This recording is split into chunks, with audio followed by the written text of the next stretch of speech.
আসসালামু আলাইকুম রহমতুল্লাহ বারাকাতু। রমজানের প্রস্তুতিমূলক আমরা সাহাবীদেরকে ফলো করব।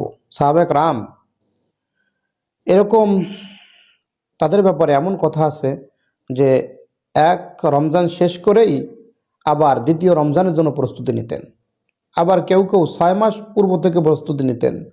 আমরা চিন্তা করব তারা জান্নাতি মানুষ, তাদেরকে আল্লাহ পাক রব্বুল আলামিন পুরা সব গুনাহ খাতা মাফ করে দিয়ে তাদেরকে জান্নাতি ঘোষণা করেছেন। তারা এমন চিন্তা করতেন, তাহলে আমাদের কত গুনাহ, আমাদের কেমন চিন্তা করা উচিত। রমজানের প্রস্তুতিমূলক আমরা কিছু কাজ করব। তার ভিতর একটা কাজ করব যে আমরা আমাদের সাথে কারো লেনদেন যদি থাকে লেনদেনগুলো শেষ করে ফেলব। যদি কোনো ওয়াদা করা থাকে যেই কাজটা করব ওই ওয়াদার কাজটা আমি পূরণ করে ফেলব। কারো সাথে যদি বিচার ব্যবস্থা করতে হবে, আমার উপর ন্যস্ত আছে যেটা বিচার করতে হবে, আমরা বিচারটা রমজানের আগে শেষ করে ফেলব।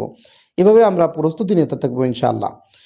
আর একটা কথা চিন্তা করব যে গত বছর রমজানে আমার অনেক আমল ছুটে গেছে।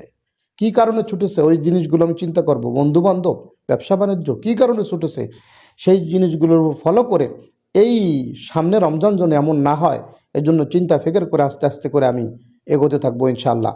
আর আল্লাহর কাছে বেশি বেশি তৌফিক চাবো। এখন থেকে তেলাওয়াত বেশি করব, এখন থেকে আমি প্রস্তুতি নেওয়ার চেষ্টা করবো ইনশাআল্লাহ। আমরা রমজানের প্রস্তুতি কেমন নেব যে আমার জীবনের শেষ রমজান, এরপরে আর জীবনে আমি রমজান পাবো না। আমার জীবনের শেষ রমজান, এই রমজানেই আমার গুনাহ মাফ করাইতে হবে, এই রমজানেই আমার জান্নাতের খাতায় নাম লিখতে হবে, এই রমজানেই আল্লাহ পাক রব্বুল আলামিনকে খুশি করতে হবে। রহমত, মাগফিরাত, নাজাত যেগুলো আছে প্রত্যেকটা স্টেপ, প্রত্যেকটা জায়গায় আমার সুন্দরভাবে হক যেন আদায় করতে পারি, এভাবে আমার চিন্তা ভাবনা করে চলতে হবে ইনশাল্লাহ। প্রত্যেকটা রোজা, প্রত্যেকটা তারাবি আমি ঠিক মতো পড়তে পারি চিন্তা করব। রমজানের ফজিলত কি? মান সামা রমাদান ঈমানান ওয়া ইহতিসাবা গুফিরা লাহু মা তাকদ্দামা মিন যামবি।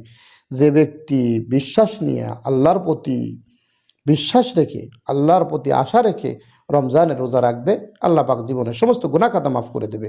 আবার হাদিসে আছে যে তারাবি ঠিকমতো আদায় করবে তার গুনাহ খাতা মাফ হয়ে যাবে। সুতরাং আমরা চেষ্টা করব যে রমজানের প্রত্যেকটি মুহূর্তে হক যেন আদায় করতে পারি। আল্লাহ আমাদের সবাইকে তৌফিক দান করেন। সালাম।